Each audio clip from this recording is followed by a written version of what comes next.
The water came hard and fast, and before we knew it, our basement was underwater. It was a shock to see beloved books drenched and floating, baby clothes soaked and scattered all over the room, toys toppled over, and water rising around our washer and dryer. But we were safe, we were fine. Our damage was nothing compared to what many New Jerseyans lost in Hurricane Ida. Our state was the hardest hit, with fatalities of at least 25 people, including one person in Maplewood who tragically drowned while trying to clear clogged storm drains. Many of those who died were trapped in their cars, suddenly overwhelmed by the torrential waters. I kept thinking about all the devastation that first Friday night after the flood when we sang Psalm 93, Mikolot Mayim Rabim, the thunder of mighty waters. And the words of Psalm 42 kept going through my head. All your breakers and billows have swept over me. We meet the waters in a very different mood in this week's Parsha. Parashat Haazinu, Moses taps into his creative side and recites a poem to the Israelites, offering his personal testimony, reflecting on their journey through the wilderness and what may lie ahead. His opening words are rich in metaphor as he calls on heaven and earth to witness the testimony. Give ear, O heavens, let me speak. Let the earth hear the words I utter. May my teaching drip as the rain, my words flow as the dew, like showers on young growth, like droplets on the grass. We understand the power of these metaphors for the Israelite community. Living in a desert climate frequently plagued by drought, they were utterly dependent on rainfall for their survival.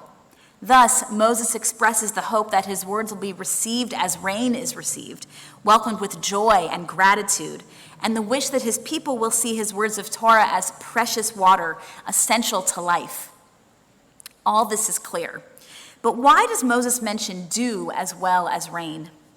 The Midrash in the Sifrei explains that rain, while crucial to life, can also be annoying and even destructive. Travelers on a journey don't appreciate being drenched, and rain is a nuisance to a winemaker, the Midrash says, when it falls into his vats and spoils his yield. But everyone benefits from the dew.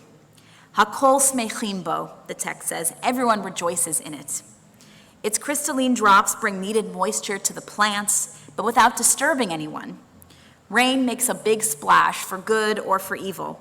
It has an impact everyone can see. But dew is gentle, modest, unobtrusive, like the many quiet, unpretentious acts of goodness that bless our lives.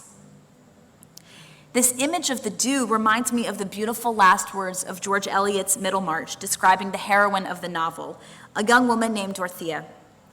The effect of her being on those around her was incalculably diffusive, for the growing good of the world is partly dependent on unhistoric acts, and that things are not so ill with you and me as they might have been is half owing to the number of who lived faithfully a hidden life and rest in unvisited tombs. George Eliot speaks of people whose lives are not chronicled by historians. They don't live in the spotlight, but in obscurity, known only to those in their circle of family and friends. They draw no attention to themselves, no fanfare greets them, they win no applause or awards. And yet they live faithfully a hidden life, performing countless small acts of kindness, extending themselves on behalf of others in manifold ways. And because of such people, modest, unrecognized, uncelebrated, goodness comes into the world. Because of them, life is worth living. They're everywhere, common as the dew. They're ordinary, but they're also extraordinary. Perhaps you are blessed by someone like this in your own circle of family and friends, a person who always remembers your birthday, who picks you up from the airport, who brings you soup when you're sick, who comforts you when you're down or shows up when you need a hand.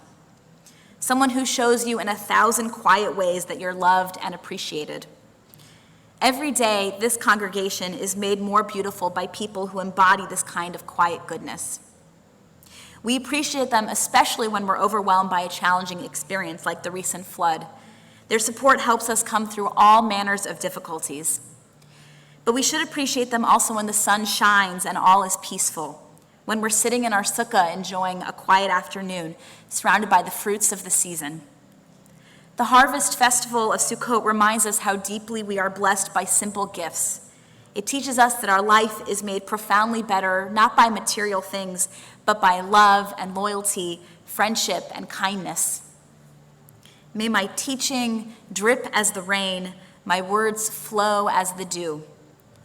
As we listen to the words of Moses, we give thanks for the people in our life who shower us with love and care, who restore our parched spirits in times of drought and help us blossom into our best. May we offer them our own words of blessing and thanks in this festival season. Shabbat Shalom.